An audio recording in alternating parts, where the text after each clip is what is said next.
Hey, this is Cody, the Rad Retro Dad. This is my first video to my new YouTube channel, Rad Retro Dad. I want this channel to be a space where I can share my hobbies and my interests with all of you. Some of the things I want to focus on are gaming, the hobby of arcade, sharing with you my collectibles, and also discussing music in the format of vinyl records. But the most important aspect of this channel, and the reason that I called it Rad Retro Dad, is to show you how I share my hobbies and my interests with my kids, and how you can do the same with yours. I think it's important that we share our interests with our kids, help them to get to know us a little bit better, and so we can help them develop interests of their own. With that being said, I want to share a hobby with you that means a lot to me and brings me a lot of joy, and that's the hobby of arcades. So I want to start this video out by giving you a tour of my small arcade that's in my basement. And even though it's small, it packs a big punch, and we'll get into it and explain why. So here is the full arcade room. I tried to keep it small, but there's a lot packed into this, and we'll get into that. So this is my basement, and it's also used as our family room as well. So I didn't want it to completely overtake our entire basement. So it's just tucked away down at the end here. It's a really cool display. As you walk down the stairs and you turn around, it just smacks you in the face. So let's get into this. So right here, we've got our driving arcade. And it is a San Francisco Rush 2049. And I found this one on Craigslist or Facebook Market. I can't remember. It was like $100. It did not work at all. It was unfixable. And it was missing the monitor and the bezel, obviously. I had to redo the bezel. So, which worked out because I found a monitor that fit in there really nice and just did a custom bezel and then hooked up a computer into it. Still got all the original parts in the back untouched. I did take out the pedals because I'm going to mount those pedals in there. I replaced the steering wheel with a Logitech 920. The steering wheel was in very rough condition.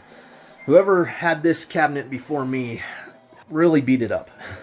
But we did some work on it, fixed it up, and remarkably the cabinet itself was in pretty good shape. Little dings here and there, but the artwork and stuff, aside from the marquee, I did have to put a new marquee in there.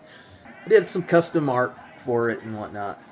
On this is a bunch of racing games.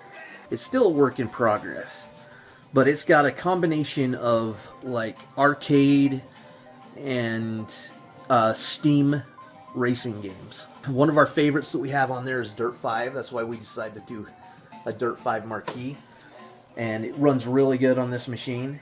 We house all of our racing games in this one cabinet, and we can kind of choose which one we want. So when we have people over, I'll just like set up one. So right now it's the Hummer arcade game, which is a hit with the kids. It's easy to pick up, easy to go. Just click the gas pedal and you can start and pick your levels and stuff, and just easy to get into. So that's one I like to have for parties. This here is an authentic 1943 Capcom arcade cabinet. I got this from a friend. It was in his grandmother's garage, not being used. I got it and it worked for a while, but then the monitor went out on it. The original board's still in it, but I replaced the monitor with an LCD monitor just for ease of use, and I don't really want to like spend a lot of time with maintenance on it. And I put a Pandora's Box Flight vertical shooter board in it, which has like 150 some odd vertical shooter games, and so it kind of sticks on theme. You'll notice that I have themes here: racing, shooting, and then this one. It's kind of an all-in-one. It's gonna have a bunch. It's still a work in progress as well, but right now we've got Golden Tee up and running on it. We got the Atari Micro Center controller, which is really cool. I'm not sure if you can even get it anymore. It has dual fight sticks, and it has a large full-size trackball in it, which is really nice for like games like Golden Tee and bowling and whatnot, and Centipede and some of the older ones as well. This is our most recent upgrade. We've had this cabinet for a while, but it's just kind of needed some love. And so what we decided is we was going to paint it yellow, which we did, and make it into a Pac-Man arcade. We made it into a custom Pac-Man Museum arcade edition, and I think it turned out really cool. On this one is only a variety of Pac-Man games. Again, another themed cabinet. So if we wanted to play like any other game, it's going to be on this one. This one's going to have it all. But this one, we wanted it to just be a Pac-Man one, which makes it very easy to get into, to approach. You'll find that when you want to put an arcade machine in your house, you want it to be easily accessible. You don't want it to be overly complicated. You want people to be able to just jump in and just start playing. And that's what we did here. So we've got a custom front end menu, and it's got a variety of Pac-Man games, authentic Pac-Man games, and a few fan-made games that are just fantastic. Pac-Man 37 is a fan-made Pac-Man game that has Pac-Man, Miss Pac-Man, and Pac-Man Jr.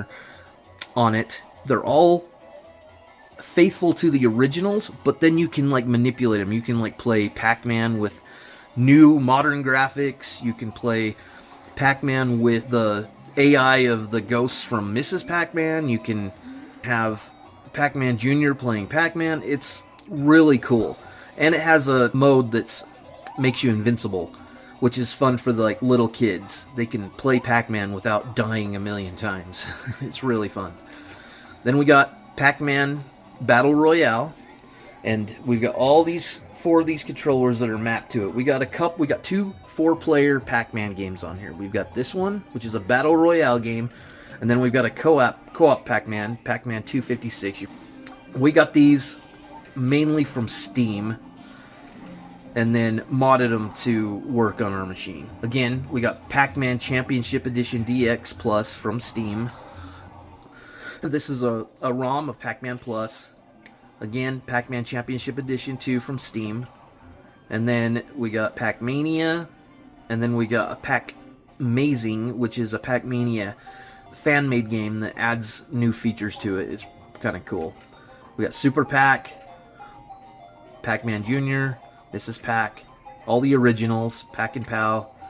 Another fantastic fan game is Pac-Man Brothers. This feels like a sequel to Pac-Man, and it is really, really fun. We got the Pac-Man Championship Edition NES edition.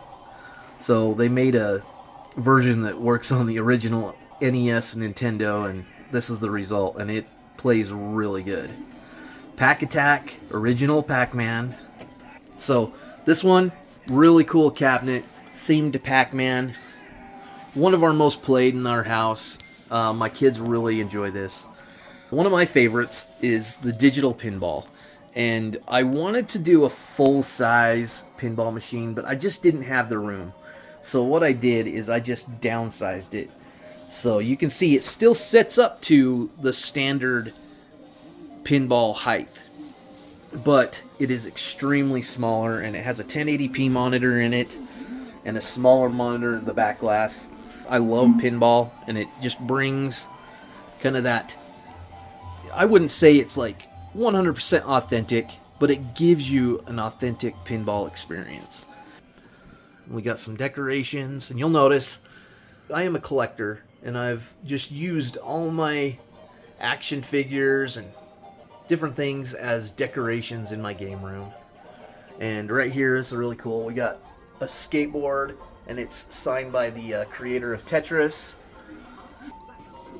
This is a Tetris Braille skateboard. I won that in a competition, and that was really fun. And then I do have one arcade 1-up machine. This is the Ninja Turtle one. I had to get it. It was just a good buy. It was like $150. And you know, these arcade one-up machines, they go for upwards of like $600 now. So when I seen this one for $150 at Walmart, I picked it up. I modded it, put a Raspberry Pi in it, and it's got a ton of games. It has all the original Ninja Turtle games on there, plus a bunch of other 4-player games. It's really, really a fun machine. The kids really like this one. It's a hit at birthday parties and whatnot. Okay, so that was my basement arcade. Hope you guys enjoyed the tour. It's been super fun to have something like this in my home and to be able to share this with my kids and my family. And I don't want this to just be an arcade channel, but with that said, I'm gonna go over each of these machines, show you guys how they function and how I put them together, how I made them work, so that if you want to do something like this in your own home and bring a little bit of nostalgia into your own home and share it with your family, you can do that. And it doesn't matter how much space, whether you have a whole room to dedicate to a full arcade, or you just have a small space available in your home and you want to put a machine in there. So I can help you guys decide what will be the best option for you. All right, that's it for today. Tune in next time, and remember,